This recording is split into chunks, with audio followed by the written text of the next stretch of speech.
वालेकुम dear students.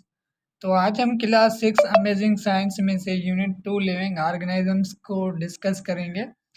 इस chapter में हम पहले तो इसकी एक्सप्लेनेशन करेंगे, उसके बाद इसके जो question answer fill in the blanks हैं उसको भी हम सॉल्व करेंगे।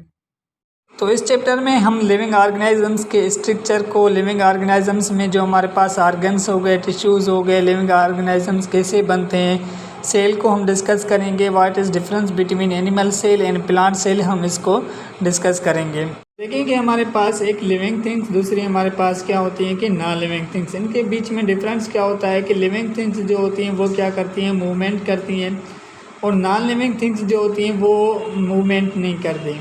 कुछ हैं जो हमारे पास अर्थ मूवमेंट करती है, एयर मूवमेंट करती है, लेकिन जो हमारे पास सेकंड होता है कि अगर हमारे पास लिविंग थिंग्स जो होती हैं वो सांसें लेती हैं, मतलब कि वो उनमें रिप्रोडक्शन प्रोसेस होता है, जैसे हमारे पास फोटोसिंथेसिस रिस्पिरेशन प्रोसेस होता है, और नॉन लिविंग थिंग्स में ये चीज़ें नहीं होती। तो आइए डिस्कस करते हैं कि हमारे पास all living things have waste tracking substance that need grow and survive. All living things को जो हमारे पास सब्सटेंस होते हैं उनको नीड होती है किस चीज़ की, ग्रो की और सर्वाइव की। This respond to sound, light और touch. They receive information about the world around them different ways such as the hearing, seeing, smelling and saying. जो भी हमारे पास लिविंग थिंग्स हैं वो रिसीव करती है इंफॉर्मेशन वर्ल्ड की, किसके बेस के हिसाब से, हेयरिंग के बेस के हिसाब से। मतलब कि ये जो हमने चैप्टर पढ़ा था सेंस का, कि हमारे पास क्या होते हैं कि सेंसेस होते हैं। एक हमारे पास देखने वाला सेंस होता है, हेयरिंग वाला सेंस होता है, स्मेलिंग वाला सेंस होता है। तो देखिए, हेयरिंग, सेइंग, स्मेलिंग और sensing. All living things reproduce is to make copies of themself by process called reproduction. ये भी जो भी हमारे पास प्रोसेस होते हैं उनको हम क्या कहते हैं कि रिप्रोडक्शन कहते हैं। अब जो हमारे पास क्या है कि सेल हमारे पास क्या होता है कि सेल एक हमारे पास बेसिक यूनिट जो हमारे पास होता है, मतलब कि जो भी चीज़ें बनी हुई हैं वो किस चीज़ से बनी हुई हैं, सेल से बनी हुई हैं। सेल एक हमारे पास क्या होता है कि बेसिक यूनिट है जिससे जो भी ऑर्गेनिजम्स क्या हैं कि वो बने हैं। अब हमारे पास क्या होते हैं कि कुछ ऑर्गेनिजम्स जो होते हैं वो यूनिसेल्युलर होते हैं, कुछ ऑर्गेनिजम्स जो होते हैं वो क्या होते हैं कि मल्टी सेल्युलर्स होते हैं। पहले आप देखेंगे सेल को 1965 आई थिंक 1765 में डिस्कवर किया था रॉबर्ट हुक ने। उन्होंने बताया था कि सेल एक ऐसी चीज़ है जो मतलब जो भी बॉडीज, मैटर, लिविंग थिंग्स बनी है वो किससे बनी है, सेल से बनी हुई है। तो हमारे पास all plants, animals and their other living things are made up of the cells. जो भी हमारे पास प्लांट्स, एनिमल्स हो गए या अदर लिविंग थिंग्स हो गए वो किस चीज़ से बने हुए हैं, सेल से बने हुए हैं। Cell are living things that feed, reproduce, respond, react their surrounding. Some living things are made up of the just one cell is called unicellular. ऐसे ऑर्गेनिजम्स जो वन सेल के बने हुए हैं उनको हम क्या कहते हैं कि यूनिसेल्युलर ऑर्गेनिजम्स कहते हैं। जैसे हमारे पास वायरस हो गई, एमोबिया हमारे पास हो गए, फंजाई हो गए, बैक्टीरियाज हमारे पास हो गए, यूग्लिना हो गई। ये टोटली चीज़ें जो हैं वो हमारे पास किससे बनी हुई हैं, वन सेल से बनी हुई हैं। But in the human body there are millions of the cells. Multicellular cells are building blocks of the living things. जो हमारे पास जिन चीज़ों को आप अपनी आंखों से देखते हैं उनको हम क्या कहते हैं, मल्टी सेल्युलर ऑर्गेनिजम्स कहते हैं। जो चीज़ें वन सेल से बनी, मतलब कि जो आप अपनी आंखों से नहीं देख सकते, उनको हम क्या कहते हैं कि यूनिसेल्युलर ऑर्गेनिजम्स कहते हैं। जैसे हमारे पास फंजाई, बैक्टीरिया या हमारे पास वायरस वगैरह हो गई, ये हमारे पास क्या होते हैं कि यूनिसेल्युलर ऑर्गेनिजम्स होते हैं। अब देखें सेल का स्ट्रक्चर हम देखते हैं कि जो हमारे पास सेल का स्ट्रक्चर एनिमल सेल का मैंने यहाँ पे बुक पे बनाया है, पहले हम उसको डिस्कस करते हैं, उसके बाद मैं आपको इसकी डेफिनेशंस वगैरह बताता हूँ। देखिए, सेल जो हमारे पास एनिमल सेल होता है, उस एनिमल सेल को अगर आप डिस्कस करेंगे पहले तो हमारे पास सेल में क्या होती है कि जो ये हमारे पास बाहर वाला लेयर होता है इसको हम क्या कहते हैं, सेल मेम्ब्रेन। सेल मेम्ब्रेन का काम क्या होता है कि सेल मेम्ब्रेन का काम होता है कि जो हमारे पास कुछ जो भी सब्सटेंस इन या आउट हो रहे हैं इनको मतलब कि आउट करना, इन करना, ये काम किसका होता है कि सेल मेम्ब्रेन का काम होता है। और सेल मेम्ब्रेन शेप भी देती है किसी भी बॉडीज़ को। उसके बाद हमारे पास क्या होता है कि सेल में एक न्यूक्लियस होता है। न्यूक्लियस जो सारे रिएक्शंस हो रहे हैं, सारे जो केमिकल सब्सटेंस यहाँ पे हो रहे हैं उनको क्या करता है कि कंट्रोल करता है। और सेल में अंदर, न्यूक्लियस में अंदर में क्या होता है कि न्यूक्लियस होता है, न्यूक्लियोलस होता है, जिसमें क्या होते हैं कि आरएनए होते हैं, राइबोन्यूक्लिक एसिड्स होते हैं और चीज़ें यहाँ पे होती हैं। उसके बाद आपके लिए इम्पॉर्टेंट क्या है कि इसमें क्या होते हैं कि यहाँ पे सारा जो हमारे पास ये चीज़ खाली है, ये क्या होता है कि लिक्विड का भरा होता है, जिसको हम क्या कहते हैं, साइटोप्लाज्म कहते हैं। उसके बाद यहाँ पे क्या होता है कि ये जो हमारे पास बॉडीज़ है, इसको हम क्या कहते हैं, माइटोकॉन्ड्रिया। माइटोकॉन्ड्रिया का काम क्या होता है, फूड को स्टोर करना, मतलब कि एनर्जी को स्टोर करना, जिसको हम पावर हाउस भी कहते हैं माइटोकॉन्ड्रिया को। उसके बाद ये जो हमारे पास ये डाट डाट देख रहे हैं सेल सारे में, ये हमारे पास क्या होते हैं कि राइबोसोम्स होते हैं। और यहाँ पे आपको ऐसे चीज़ मिलेगी जिसको हम क्या कहते हैं, लाइसोसोम्स कहते हैं। और ये क्या होता है कि वैक्यूल होता है एनिमल सेल में। अब हम इसको डिस्कस करते हैं कि हमारा इनके ये काम क्या होते हैं, कि किस तरीके से हम इनको डिस्कस करेंगे। अब हम देखते हैं कि जो हमारे पास सेल स्ट्रक्चर में यहाँ पे क्या लिखा हुआ है कि nearly all cells have the same basic structure. जो भी एनिमल सेल्स होते हैं ना, उनका स्ट्रक्चर क्या होता है कि सेम होता है। All cells have round or oval nucleus surrounded. जो हमारे पास क्या होता है कि जो मैंने पहले बताया कि हमारे पास सेल में क्या होता है कि न्यूक्लियस होता है। उसके बाद क्या होता है कि by a jelly like substance is called cytoplasm. Nucleus के बाद जो भी लिक्विड भरा हुआ था उसको हम क्या कहते हैं कि साइटोप्लाज्म कहते हैं। जो हमारे पास ये आपको जो कलर नज़र आ रहा है, ये हमारे पास क्या होता है कि साइटोप्लाज्म एक जेली लाइक लिक्विड होता है, जिससे ये सेल भरा हुआ होता है न्यूक्लियस के around. Both of which are enclosed within a very skin known as the cell membrane. जो हमारे पास ये बाहर वाली जो हमारे पास लेयर है, इसको हम क्या कहते हैं, सेल मेम्ब्रेन कहते हैं। सेल मेम्ब्रेन का काम क्या होता है, all substance going into the coming out in the cell pass through the cell membrane. जो भी चीज़ें मतलब इन हो रही हैं या गोइंग आउट हो रही हैं, वो किसकी वजह से होती हैं, सेल मेम्ब्रेन की वजह से होती हैं। सेल मेम्ब्रेन उनको क्या करती है कि कुछ सब्सटेंस जैसे वाटर इन हो रहा है, यहाँ सेल में वाटर ज़्यादा हो गया, आउट हो रहा है, एनर्जी फूड बन रहा है, फोटोसिंथेसिस प्रोसेस हो रहा है, वो सारे प्रोसेस किस में होते हैं, सेल में होते हैं। उसके बाद हमारे पास क्या है कि the cytoplasm contains large number of important substance. Oil हो गया, ड्रॉपलेट्स हो गए, starch, grains, water, salts and excretory matter. मैंने पहले ही बताया कि सेल में क्या होता है कि केमिकल सब्सटेंस, यहाँ पे एक जेली लाइक लिक्विड जो होता है ना, वो jelly like liquid just liquid नहीं होता, उसमें बहुत सारे क्या होते हैं कि सब्सटेंस का भरा होता है, जिसमें ग्रेन्स हो गई, वाटर हो गया, साल्ट हो गया, हमारे पास एक्सक्रीटरी मैटर्स हो गए, स्टार्च वगैरह हो गई। The cytoplasm also contains tiny living structures is called the organelles। cytoplasm क्या होता है कि tiny living structures देता है, जिसको हम क्या कहते हैं कि organelles कहते हैं, which perform important functions of the respiration, excretion, etc. of the cell। मतलब कि जो हमारे पास respiration process होता है जो सेल में, वो किसका काम होता है कि organelles के लिए। organelles हमारे पास containing किससे होता है, cytoplasm से होता है। उसके बाद सेल में क्या होता है कि माइटोकॉन्ड्रिया, मैंने जो बताया माइटोकॉन्ड्रिया का काम क्या होता है कि स्टोर करना किसको, फूड को। अब देखिए यहाँ पे क्या लिखा हुआ है, mitochondria are around the elongated organelles which help in the process of respiration. ठीक है। उसके बाद हमारे पास क्या है कि Golgi bodies makes special excretion or chloroplast. ये जो क्लोरोप्लास्ट होता है ना, क्लोरोप्लास्ट होता है हमारे पास क्लोरोफाइल, मतलब कि जो एनिमल सेल नहीं, प्लांट सेल बताऊँगा आपको, उस प्लांट सेल में इस चीज़ का आप ज़्यादा डिस्कस करते हैं हम उसको, कि joint the sunlight energy needed for the photosynthesis.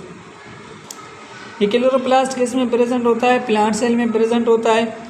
Plant cell में क्लोरोप्लास्ट का काम क्या होता है कि इसमें ग्रीन पिगमेंट होती है, जिसको हम क्या कहते हैं, क्लोरोफाइल कहते हैं। और क्लोरोफाइल का काम क्या होता है, क्लोरोफाइल का काम होता है कि इसको जो हमारे पास सन की रोशनी हो उनको ट्रैप करना। सन की रोशनी को ट्रैप करके ये क्या करते हैं कि फूड बनाते हैं। उसके बाद हमारे पास क्या है, वैक्यूल। अब वैक्यूल क्या होता है कि एक हमारे पास स्पेस होती है जो filled with fluid of the cytoplasm of the cell. एक हमारे पास स्पेस होती है जो फिल्ड होती है किससे, साइटोप्लाज्म ऑफ द सेल से। The nucleus of cell contains the rod shape object is called the chromosomes. जो हमारे पास न्यूक्लियस होता है ना, वो cell contains rod shape object is called chromosomes, जिसको हम कहते हैं। मैंने पहले ही आपको यहाँ पे स्ट्रक्चर में आपको बताया कि जो सेल होता है, सेल में न्यूक्लियस में क्या होते हैं कि क्रोमोसोम्स प्रेजेंट होती हैं। हमारे पास जो ये प्रेजेंट होती हैं, ये made up of the nucleic acid is called DNA. इसको हम क्या कहते हैं, क्रोमोसोम्स को डीएनए कहते हैं। जो हमारे पास क्या है कि जो न्यूक्लिक एसिड्स हैं। The nucleus controls all whole working of the cell. Nucleus क्या करता है, कंट्रोल करता है सारे सेल में जो भी वर्किंग काम हो रहे हैं। The chromosome take part cell division. Chromosome part करता है कि इसमें डिवीजन में सेल डिवीजन मतलब एक सेल क्या होता है कि दूसरे सेल में डिवीजन होता है, ऐसे सेल्स क्या होते हैं कि इंक्रीज होते रहते हैं। The contain all the information necessary of the development of all the features of organisms inherits from in the plants parents. ठीक है, जो ऑर्गेनिजम्स मतलब कि इनहेरिट्स होते हैं फ्रॉम इट्स पेरेंट्स, वो किसकी वजह से होते हैं, डीएनए की वजह से होते हैं। डीएनए कहाँ पे प्रेजेंट होता है, न्यूक्लिक एसिड जो हमारे पास क्रोमोसोम्स, और ये कहाँ पे प्रेजेंट होता है, सेल में, न्यूक्लियस में प्रेजेंट होता है। उसके बाद हम डिस्कस करते हैं कि एनिमल सेल। अब एनिमल सेल क्या होता है कि अ cell wall is absent the animal cell cytoplasm present between the nucleus and cell membrane, small vacuoles are present the cytoplasm, the nucleus is usually center। देखिए मैंने पहले ही बताया कि जो ये फंक्शंस आप पढ़ के आए ना, उसमें कुछ क्या है कि जो सेल जो एनिमल सेल होते हैं उसमें क्या होते हैं कि नहीं होते। एक तो सेल मेम्ब्रेन एनिमल्स में सेल में होती है, वैक्यूल्स क्या होते हैं कि इसमें स्मॉल होते हैं, और जो प्लांट सेल होते हैं उसमें वैक्यूल्स क्या होते हैं कि लार्ज होते हैं। दूसरी बात कि जो एनिमल सेल होता है उसमें क्या होता है, साइड में क्लोरोफाइल नहीं होता। प्लांट्स में क्या होता है कि क्लोरोफाइल प्रेजेंट होता है। क्लोरोफाइल का क्या होता है, मैंने पहले ही बताया कि क्लोरोफाइल एक हमारे पास ग्रीन पिगमेंट होती है जो सन की रोशनी को ट्रैप करती है। ये इसमें नहीं होता क्योंकि फोटोसिंथेसिस प्रोसेस एनिमल सेल में नहीं होता, नहीं ह्यूमन बॉडी में होता है, इस वजह से इसमें ये चीज़ें नहीं होती। दूसरी बात की क्या होता है कि सेल वाल इसमें नहीं होता, इसमें सेल मेम्ब्रेन होता है। उसके बाद हम डिस्कस करते हैं कि प्लांट सेल को। अब जो हमारे पास प्लांट सेल होता है, प्लांट सेल एक हमारे पास क्या होता है कि जैसे वो हमारे पास ओल की तरफ था, शेप था, लेकिन इसका शेप क्या होता है कि हमारे पास ये इस तरीके से मैं कर रहा हूँ, ठीक है, इस तरीके से इसका क्या होता है कि शेप होता है। अब जो इसमें क्या होते हैं कि एक हमारे पास लार्ज स्पेस होती है जिसको हम क्या कहते हैं, वैक्यूल कहते हैं। उसके बाद छोटा इसमें क्या होता है कि न्यूक्लियस होता है। उसके बाद यहाँ पे ग्रीन पिगमेंट होती है जिसको हम क्लोरोफाइल कहते हैं। अब एक तो हमारे पास इसकी दो लेयर्स हैं, एक तो हमारे पास सेल वाल हो गई, दूसरे हमारे पास क्या होती है, सेल मेम्ब्रेन इसमें प्रेजेंट होती है।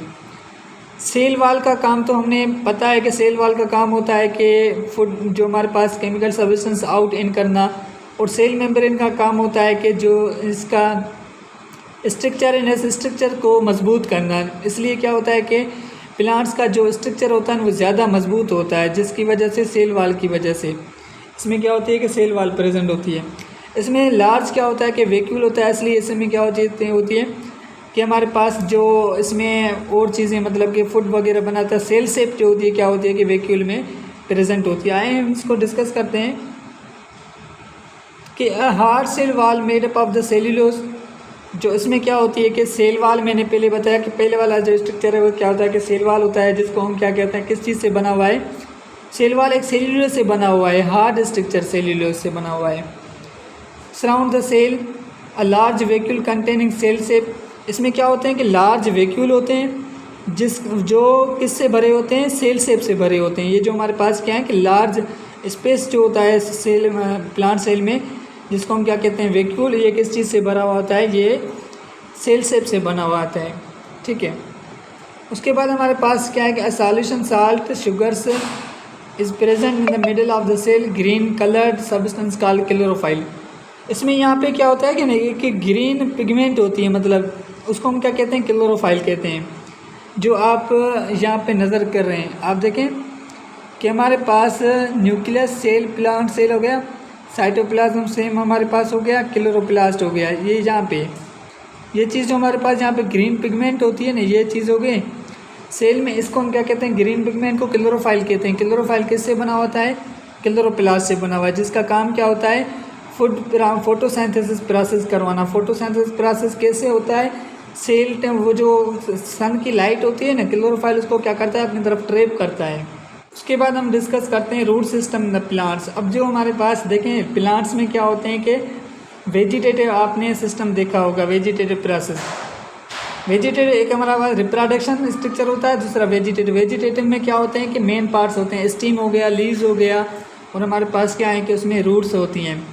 अब जो स्टीम होता है, स्टीम का काम क्या होता है कि जो कोई भी प्लांट है उस प्लांट्स को क्या करते हैं कि स्टीम मतलब कि एक तो ट्रांसफ़र करते हैं, फूड को ट्रांसफ़र करने में, वाटर को ट्रांसफ़र करने में स्टीम का काम होता है।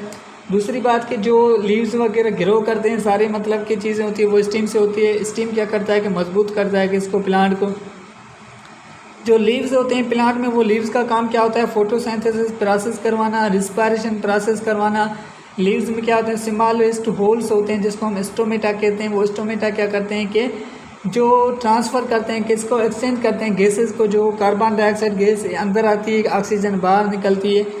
उसके बाद क्या होता है कि रूट्स, अब रूट्स जो होती है ना, अब रूट का काम क्या होता है कि एक तो वाटर को एब्जॉर्ब करना, दूसरी बात के वाटर्स को एब्जॉर्ब करना, मिनरल्स को एब्जॉर्ब करना, साल्ट को एब्जॉर्ब करना, न्यूट्रिएंट्स को एब्जॉर्ब करना।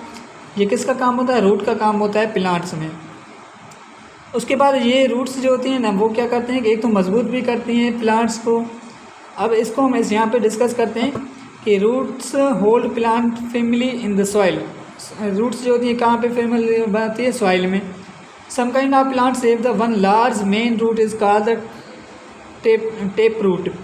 कुछ प्लांट्स को क्या होते हैं कि लार्ज रूट्स होती हैं, जैसे ये, ठीक है, सॉरी ये हमारे पास हो गई। इसको हम क्या कहते हैं कि टेप रूट कहते हैं। With several smaller roots branching off from, उनमें क्या होती हैं कि स्मॉलर और ब्रांचेस होती हैं, जैसे इसकी ब्रांचेज, ये रूट है ना, रूट को और ब्रांचेस ज़्यादा हैं, ठीक है। उसके बाद हमारे पास जैसे एग्जांपल्स इन्होंने दिया गया है कि कैरेट्स में भी क्या होते हैं कि ये चीज़ें होती हैं, रेडिश हो गया या टर्निप्स हो गया, ऑल हैव टेप रूट, सबको क्या होते हैं कि टेप रूट्स होती हैं।